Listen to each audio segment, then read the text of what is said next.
আপদ রবীন্দ্রনাথ ঠাকুর।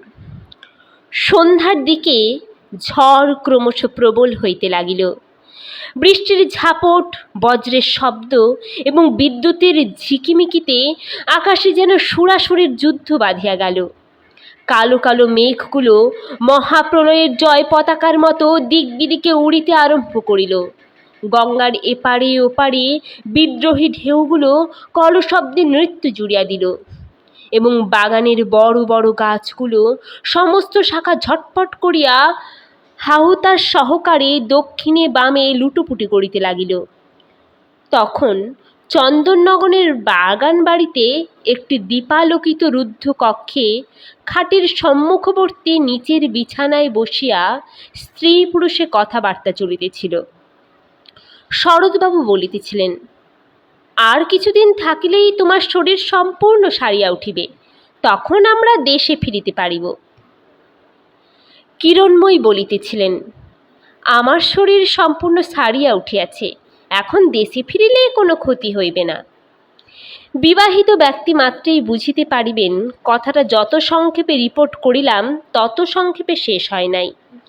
বিষয়টি বিশেষ দুরূহ নয়, তথাপি বাদ প্রতিবাদ কিছুতেই মীমাংসার দিকে অগ্রসর হইতেছিল না। কর্ণহীন নৌকার মতো ক্রমাগতই ঘুর খাইয়া মরিতেছিল। অবশেষে অশ্রুতরঙ্গে ডুবি হইবার সম্ভাবনা দেখা দিল। শরৎ কহিলেন, ডাক্তার বলিতেছে আর কিছুদিন থাকিয়া গেলে ভালো হয়। কিরণ কহিলেন, তোমার ডাক্তার তো সব জানে। শরৎ কহিলেন, জানো তো এই সময়ে দেশে নানা প্রকার ব্যামোর প্রাদুর্ভাব হয়, অতএব আর মাস দুয়েক কাটাইয়া গেলেই ভালো হয়। কিরণ কহিলেন, এখানে এখন বুঝি কোথাও কাহারও কোনো ব্যামো হয় না? পূর্ব ইতিহাসটা এই, কিরণকে তাহার ঘরের এবং পাড়ার সকলেই ভালোবাসে, এমনকি শাশুড়ি পর্যন্ত। সেই কিরণের যখন কঠিন পীড়া হইল তখন সকলেই চিন্তিত হইয়া উঠিল এবং ডাক্তার যখন বায়ু পরিবর্তনের প্রস্তাব করিল তখন গৃহ এবং কাজকর্ম ছাড়িয়া প্রবাসে যাইতে তাহার স্বামী এবং শাশুড়ি কোনো আপত্তি করিলেন না। যদিও গ্রামের বিবেচক প্রাজ্ঞ ব্যক্তি মাত্রেই বায়ু পরিবর্তনে আরোগ্যের আশা করা এবং স্ত্রীর জন্য এতটা হুলস্থুল করিয়া তোলা নব্যস্ত্রৈণতার একটা নির্লজ্জ আতিশয্য বলিয়া স্থির করিলেন এবং প্রশ্ন করিলেন, ইতিপূর্বে কি কাহারও স্ত্রীর কঠিন পীড়া হয় নাই? শরৎ যেখানে যাওয়া স্থির করিয়াছেন সেখানে কি মানুষরা অমর? এবং এমন কোনো দেশ আছে কি যে অদৃষ্টের লিপি সফল হয় না? তথাপি শরৎ এবং তাহার মা সেই সকল কথায় কর্ণপাত করিলেন না। তখন গ্রামের সমস্ত সমবেত বিজ্ঞতার অপেক্ষা তাহাদের হৃদয়লক্ষ্মী কিরণের প্রাণটুকু তাহাদের নিকট গুরুতর বোধ হইল।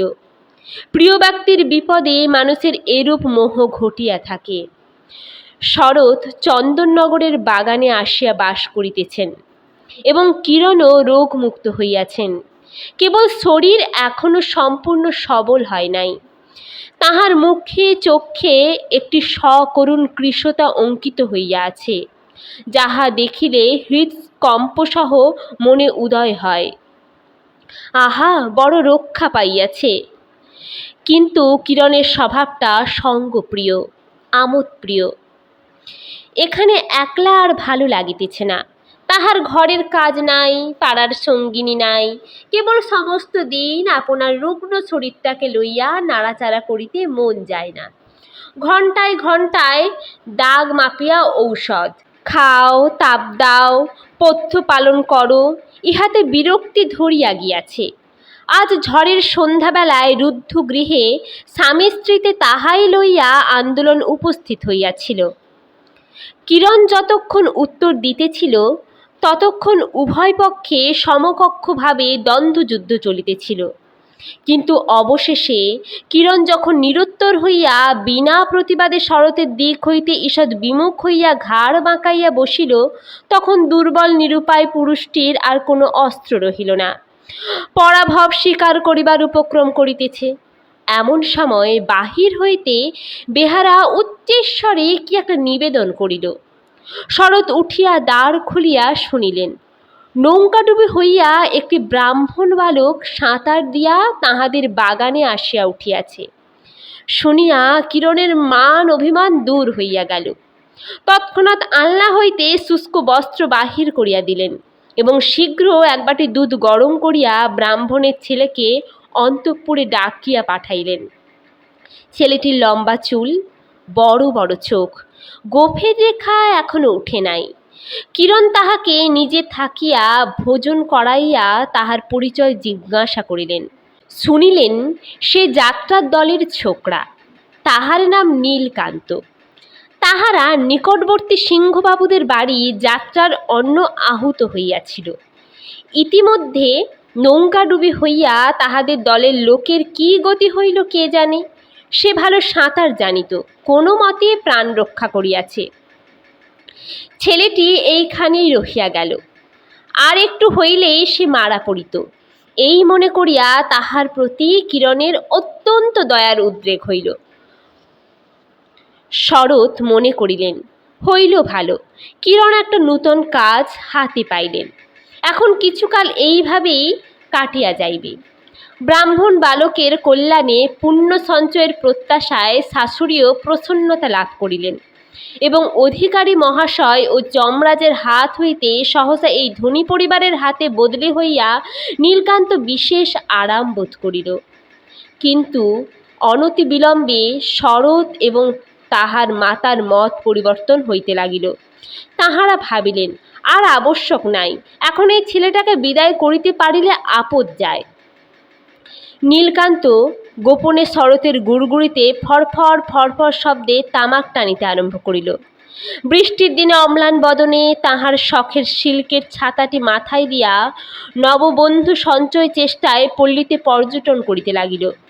কোথাকার একটা মলিন গ্রাম্য কুকুরকে আদর দিয়া এমন স্পর্ধিত করিয়া তুলিল যে সে অনাহুত শরতের সুসজ্জিত ঘরের মধ্যে প্রবেশ করিয়া নির্মল জাজিমের উপর পদপল্লব চতুষ্টয়ের ধূলিরেখায় আপন শুভাগমন সংবাদ স্থায়ীভাবে মুদ্রিত করিয়া আসিতে লাগিল। নীলকান্তের চতুর্দিকে দেখিতে দেখিতে একটি সুবৃহৎ ভক্ত শিশু সম্প্রদায় গঠিত হইয়া উঠিল এবং সে বৎসর গ্রামের আম্রকাননে কচি আম পাকিয়া উঠিবার অবসর পাইল না। কিরণ এই ছেলেটিকে বড় বেশি আদর দিতেন, তাহাতে সন্দেহ নাই। শরৎ এবং শরতের মা সে বিষয়ে তাহাকে অনেক নিষেধ করিতেন, কিন্তু তিনি তাহা মানিতেন না। শরতের পুরাতন জামা, মোজা এবং নূতন ধুতি চাদর জুতা পরাইয়া তিনি তাহাকে বাবু সাজাইয়া তুলিলেন। মাঝে মাঝে যখন তখন তাহাকে ডাকিয়া লইয়া তাহার স্নেহ এবং কৌতুক উভয়ই চরিতার্থ হইত। কিরণ সহাস্য মুখে পানের বাটা পাশে রাখিয়া খাটের উপর বসিতেন। দাসী তাহার ভিজে এলো চুল চিড়িয়া চিড়িয়া ঘষিয়া ঘষিয়া শুকাইয়া দিত এবং নীলকান্ত নিচে দাঁড়াইয়া হাত নাড়িয়া নল দময়ন্তীর পালা অভিনয় করিত। এইরূপে দীর্ঘ মধ্যাহ্ন অত্যন্ত শীঘ্র কাটিয়া যাইত। কিরণ শরৎকে তাহার সহিত এক আসনে দর্শক শ্রেণীভুক্ত করিবার চেষ্টা করিতেন, কিন্তু শরৎ অত্যন্ত বিরক্ত হইতেন এবং শরতের সম্মুখে নীলকান্তের প্রতিভাও সম্পূর্ণ স্ফূর্তি পাইত না। শাশুড়ি এক একদিন ঠাকুর দেবতার নাম শুনিবার আশায় আকৃষ্ট হইয়া আসিতেন, কিন্তু অবিলম্বে তাহার চিরাভস্ত মধ্যাহ্নকালীন নিদ্রাবেশ ভক্তিকে অভিভূত এবং তাহাকে শয্যাশায়ী করিয়া দিত। শরতের কাছ হইতে কানমলা চট্টা চাপড়টা নীলকান্তের অদৃষ্টে প্রায়ই জুটিত, কিন্তু তদপেক্ষা কঠিনতর শাসন প্রণালীতে আজন্ম অভ্যস্ত থাকাতে সেটা তাহার নিকট অপমান বা বেদনাজনক বোধ হইত না। নীলকান্তের দৃঢ় ধারণা ছিল যে পৃথিবীর জলস্থল বিভাগের ন্যায় মানব জন্মটা আহার এবং প্রহারে বিভক্ত, প্রহারের অংশটাই অধিক। নীলকান্তের ঠিক কত বয়স নির্ণয় করিয়া বলা কঠিন। যদি 14-15 হয় তবে বয়সের অপেক্ষা মুখ অনেক পাকিয়াছে বলিতে হইবে। যদি 17-18 হয় তবে বয়সের অনুরূপ পাক ধরে নাই। হয় সে অকাল পক্ক, নয় সে অকাল অপক্ক। আসল কথা এই, সে অতি অল্প বয়সেই যাত্রার দলে ঢুকিয়া রাধিকা, দময়ন্তী, সীতা এবং বিদ্যার সখী সাজিত। অধিকারীর আবশ্যক মতো বিধাতার বরে খানিক দূর পর্যন্ত বাড়িয়া তাহার বার থামিয়া গেল। তাহাকে সকলে ছোটই দেখিত, আপনাকেও সে ছোটই জ্ঞান করিত। বয়সের উপযুক্ত সম্মান সে কাহারও কাছে পাইত না। এই সকল স্বাভাবিক এবং অস্বাভাবিক কারণ প্রভাবে 17 বৎসর বয়সের সময় তাহাকে অনতিপক্ক 17 অপেক্ষা অতি পরিপক্ক 14 মতো দেখাইত। গোফের রেখা না উঠাতে এই ভ্রম আরও দৃঢ়মূল হইয়াছিল। তামাকের ধোঁয়া লাগিয়াই হোক বা বয়সানুচিত ভাষা প্রয়োগ বশতই হোক, নীলকান্তের ঠোঁটের কাজটা কিছু বেশি পাকা বোধ হইত। কিন্তু তাহার বৃহৎ তারা বিশিষ্ট 2টি চক্ষুর মধ্যে একটা সারল্য এবং তারুণ্য ছিল। অনুমান করি নীলকান্তের ভিতরটা স্বভাবত কাঁচা, কিন্তু যাত্রার দলের তা লাগিয়া উপরিভাগে পক্কতার লক্ষণ দেখা দিয়াছে। শরৎবাবুর আশ্রয়ে চন্দননগরের বাগানে বাস করিতে করিতে নীলকান্তের উপর স্বভাবের নিয়ম অব্যাহতভাবে আপন কাজ করিতে লাগিল। সে এতদিন যে একটা বয়ঃসন্ধি স্থলে অস্বাভাবিকভাবে দীর্ঘকাল থামিয়াছিল, এখানে আসিয়া সেটা কখন এক সময় নিঃশব্দে পার হইয়া গেল। তাহার 17-18 বৎসরের বয়ক্রম বেশ সম্পূর্ণভাবে পরিণত হইয়া উঠিল। তাহার সে পরিবর্তন বাহির হইতে কাহারও চোখে পড়িল না, কিন্তু তাহার প্রথম লক্ষণ এই যে যখন কিরণ নীলকান্তের প্রতি বালকযোগ্য ব্যবহার করিতেন, সে মনে মনে লজ্জিত এবং ব্যথিত হইত। একদিন আমোদপ্রিয় কিরণ তাহাকে স্ত্রী বেশে সখী সাজিবার কথা বলিয়াছিলেন। সে কথাটা অকস্মাৎ তাহার বড়ই কষ্টদায়ক লাগিল, অথচ তাহার উপযুক্ত কারণ খুঁজিয়া পাইল না। আজকাল তাহাকে যাত্রার অনুকরণ করিতে ডাকিলেই সে অদৃশ্য হইয়া যাইত। সে যে একটা লক্ষ্মী ছাড়া যাত্রার দলের ছোকরার অপেক্ষা অধিক কিছু নয়, এ কথা কিছুতে তাহার মনে লইত না। এমনকি সে বাড়ির সরকারের নিকট কিছু কিছু করিয়া লেখাপড়া শিখিবার সংকল্প করিল। কিন্তু বউ ঠাকুরনের স্নেহভাজন বলিয়া নীলকান্তকে সরকার 2 চক্ষে দেখিতে পারিত না, এবং মনের একাগ্রতা রক্ষা করিয়া পড়াশুনো কোনো কালে অভ্যাস না থাকাতে অক্ষরগুলো তাহার চোখের সামনে দিয়া ভাসিয়া যাইত। গঙ্গার ধারে চাঁপা তলায় গাছের গুঁড়িতে ঠেসান দিয়া কোলের উপর বই খুলিয়া সে দীর্ঘকাল বসিয়া থাকিত। জল ছলছল করিত, নৌকা ভাসিয়া যাইত, শাখার উপরে চঞ্চল অন্যমনস্ক পাখি কিচমিচ শব্দে স্বগত উক্তি প্রকাশ করিত। নীলকান্ত বইয়ের পাতায় চক্ষু রাখিয়া কি ভাবিত সেই জানে, অথবা সেও জানে না। একটা কথা হইতে কিছুতেই আর একটা কথায় গিয়া পৌঁছিতে পারিত না, অথচ বই পড়িতেছি মনে করিয়া তাহার ভারী একটা আত্মগৌরব উপস্থিত হইত। সামনে দিয়া যখন একটা নৌকা যাইত, তখন সে আরও অধিক আড়ম্বরের সহিত বইখানা তুলিয়া বিড়বিড় করিয়া পড়ার ভান করিত। দর্শক চলিয়া গেলে সে আর পড়ার উৎসাহ রক্ষা করিতে পারিত না। পূর্বে সে অভ্যস্ত গানগুলো যন্ত্রের মতো যথা নিয়মে গাহিয়া যাইত। এখন সেই গানের সুরগুলো তাহার মনে এক অপূর্ব চাঞ্চল্য সঞ্চার করে। গানের কথা অতি যৎসামান্য, তুচ্ছ অনুপ্রাসে পরিপূর্ণ। তাহার অর্থ নীলকান্তের নিকট সম্যক বোধগম্য নহে, কিন্তু যখন সে গাহিত, ওরে রাজহংস জন্মি দ্বিজ বংশে, এমন নৃশংস কেন হলি রে? বল কি জন্যে এ অরণ্যে রাজকন্যের প্রাণ সংশয় করিলি রে? তখন সে যেন সহসা লোকান্তরে জন্মান্তরে উপনীত হইত। তখন চারিদিকের অভ্যস্ত জগৎটা এবং তাহার তুচ্ছ জীবনটা গানে তর্জমা হইয়া একটা নূতন চেহারা ধারণ করিত। রাজহংস এবং রাজকন্যার কথা হইতে তাহার মনে এক অপরূপ ছবির আভাস জাগিয়া উঠিত। সে আপনাকে কি মনে করিত স্পষ্ট করিয়া বলা যায় না, কিন্তু যাত্রার দলের পিতৃমাতৃহীন ছোকরা বলিয়া ভুলিয়া যাইত। নিতান্ত অকিঞ্চনের ঘরের হতভাগ্য মলিন শিশু যখন সন্ধ্যা শয্যায় শুইয়া রাজপুত্র রাজকন্যা এবং 7 রাজার ধন মানিকের কথা শোনে, তখন সেই ক্ষীণ দীপালোকিত জীর্ণ গৃহকোণের অন্ধকারে তাহার মনটা সমস্ত দারিদ্র্য ও হীনতার বন্ধন হইতে মুক্ত হইয়া এক সর্বসম্ভব রূপকথার রাজ্যে একটা নূতন রূপ, উজ্জ্বল বেশ এবং অপ্রতিহত ক্ষমতা ধারণ করে। সেইরূপ গানের সুরের মধ্যে এই যাত্রার দলের ছেলেটি আপনাকে এবং আপনার জগৎটিকে একটি নবীন আকারে সৃজন করিয়া তুলিত। জলের ধ্বনি, পাতার শব্দ, পাখির ডাক এবং যে লক্ষ্যে এই লক্ষ্মী ছাড়াকে আশ্রয় দিয়াছেন তাহার সহাস্য স্নেহ মুখচ্ছবি, তাহার কল্যাণ মণ্ডিত বলয় বেষ্টিত বাহু দুইখানি এবং দুর্লভ সুন্দর পুষ্পদল কোমল রক্তিম চরণ যুগল কি এক মায়া মন্ত্র বলে রাগিণীর মধ্যে রূপান্তরিত হইয়া যাইত।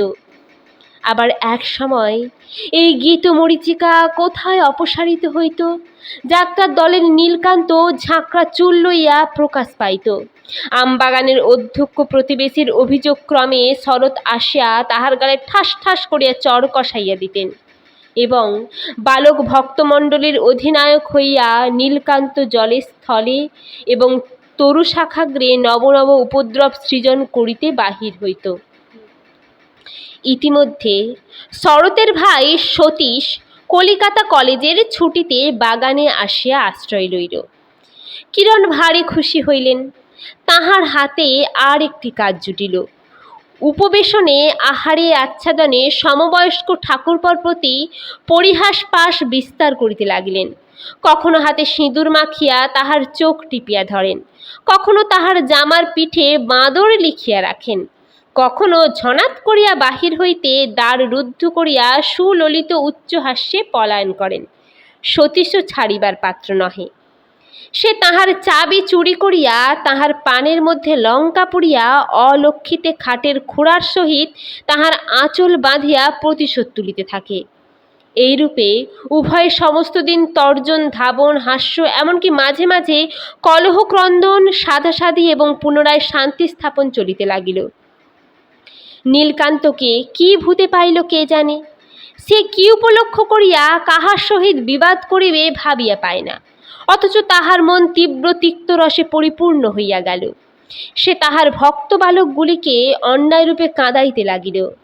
তাহার সেই পোষা দিশি কুকুরটাকে অকারণে লাথি মারিয়া কেই কেই শব্দে নভমণ্ডল ধ্বনিত করিয়া তুলিল। এমনকি পথে ভ্রমণের সময় সবেগে ছুরি মারিয়া আগাছাগুলার শাখাচ্ছেদন করিয়া চলিতে লাগিল। যাহারা ভালো খাইতে পারে তাহাদিগকে সম্মুখে বসিয়া খাওয়াইতে কিরণ অত্যন্ত ভালোবাসেন। ভালো খাইবার ক্ষমতাটা নীলকান্তের ছিল। সুখাদ্য দ্রব্য পুনঃ পুনঃ খাইবার অনুরোধ তাহার নিকট কদাচ ব্যর্থ হইত না। এই জন্য কিরণ প্রায় তাহাকে ডাকিয়া লইয়া নিজে থাকিয়া খাওয়াইতেন এবং এই ব্রাহ্মণ বালকের তৃপ্তিপূর্বক আহার দেখিয়া তিনি বিশেষ সুখ অনুভব করিতেন। সতীশ আসার পরে অনবসরবশত নীলকান্তের আহারস্থলে প্রায় মাঝে মাঝে কিরণকে অনুপস্থিত থাকিতে হইত। পূর্বে এরূপ ঘটনায় তাহার ভোজনের কিছুমাত্র ব্যাঘাত হইত না। সে সর্বশেষে দুধের বাটি ধুইয়া তাহার জল শুদ্ধ খাইয়া তবে উঠিত। কিন্তু আজকাল কিরণ নিজে ডাকিয়া না খাওয়াইলে তাহার বক্ষ ব্যথিত, তাহার মুখ বিস্বাদ হইয়া উঠিত, না খাইয়া উঠিয়া পড়িত। বাষ্পরুদ্ধ কণ্ঠে দাসীকে বলিয়া যাইত, আমার ক্ষুধা নাই। মনে করিত কিরণ সংবাদ পাইয়া এখনই অনুতপ্ত চিত্তে তাহাকে ডাকিয়া পাঠাইবেন এবং খাইবার জন্য বারংবার অনুরোধ করিবেন।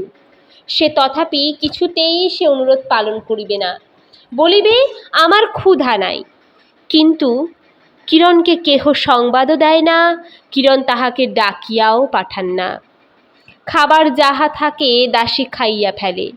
তখন সে আপন শয়নগৃহের প্রদীপ নিবাইয়া দিয়া অন্ধকার বিছানার উপর পড়িয়া ফুলিয়া ফুলিয়া ফাঁপিয়া ফাঁপিয়া মুখের উপর সবলে বালিশ চাপিয়া ধরিয়া কাঁদিতে থাকে।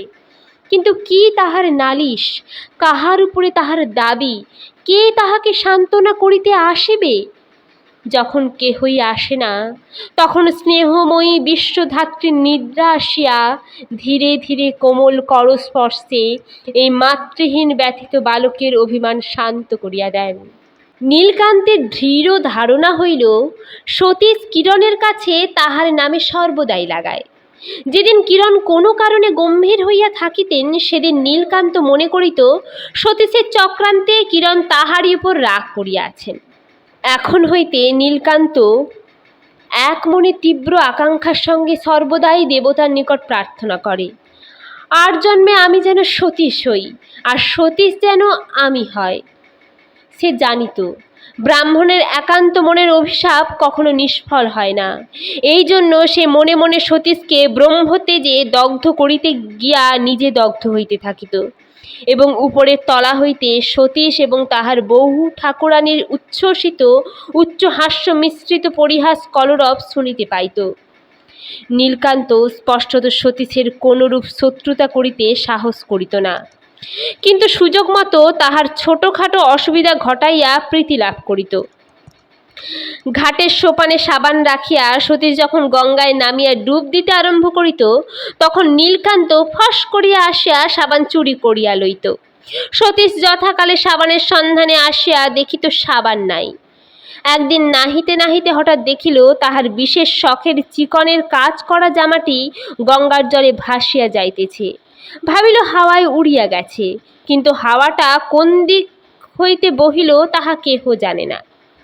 একদিন সতীশকে আমোদ দিবার জন্য কিরণ নীলকান্তকে ডাকিয়া তাহাকে যাত্রার গান গাহিতে বলিলেন। নীলকান্ত নিরুত্তর হইয়া রহিল। কিরণ বিস্মিত হইয়া জিজ্ঞাসা করিলেন, তোর আবার কি হলো রে? নীলকান্ত তাহার জবাব দিল না। কিরণ পুনশ্চ বলিলেন, সেই গানটা গা না। সে আমি ভুলে গেছি বলিয়া নীলকান্ত চলিয়া গেল। অবশেষে কিরণের দেশে ফিরিবার সময় হইল। সকলেই প্রস্তুত হইতে লাগিল। সতীশও সঙ্গে যাইবে, কিন্তু নীলকান্তকে কেহ কোনো কথাই বলে না। সে সঙ্গে যাইবে কি থাকিবে, সে প্রশ্নমাত্র কাহার মনে উদয় হয় না। কিরণ নীলকান্তকে সঙ্গে লইবার প্রস্তাব করিলেন।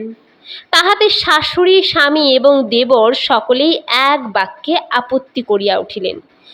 কিরণ তাহার সংকল্প ত্যাগ করিলেন। অবশেষে যাত্রার 2 দিন আগে ব্রাহ্মণ বালককে ডাকিয়া কিরণ তাহাকে স্নেহবাক্যে স্বদেশে যাইতে উপদেশ করিলেন। সে উপরি উপরি কয়দিন অবহেলার পর মিষ্ট বাক্য শুনিতে পাইয়া আর থাকিতে পারিল না, একেবারে কাঁদিয়া উঠিল। কিরণেরও চোখ ছলছল করিয়া উঠিল। যাহাকে চিরকাল কাছে রাখা যাইবে না, তাহাকে কিছুদিন আদর দিয়া তাহার মায়া বসিতে দেওয়া ভালো হয় নাই বলিয়া কিরণের মনে বড় অনুতাপ উপস্থিত হইল। সতীশ কাছে উপস্থিত ছিল। সে অত বড় ছেলের কান্না দেখিয়া ভারী বিরক্ত হইয়া বলিয়া উঠিল, আরে মোলো, কথা নাই বার্তা নেই, একেবারে কাঁদিয়াই অস্থির। কিরণ এই কঠোর উক্তির জন্য সতীশকে ভর্ৎসনা করিলেন। সতীশ কহিল, তুমি বোঝো না বৌদিদি, তুমি সকলকেই বড় বেশি বিশ্বাস করো। কোথাকার কে তাহার ঠিক নাই, এখানে আসিয়া দিব্য রাজার হালে আছে। আবার পুনর্মূষিক হইবার আশঙ্কায় আজ মায়া কান্না জুড়িয়াছে। ও বেশ জানে যে 2 ফোঁটা চোখের জল ফেললেই তুমি গলিয়া যাইবে। নীলকান্ত তাড়াতাড়ি চলিয়া গেল, কিন্তু তাহার মনটা সতীশের কাল্পনিক মূর্তিকে ছুরি হইয়া কাটিতে লাগিল, ছুঁচ হইয়া বিঁধিতে লাগিল, আগুন হইয়া জ্বালাইতে লাগিল।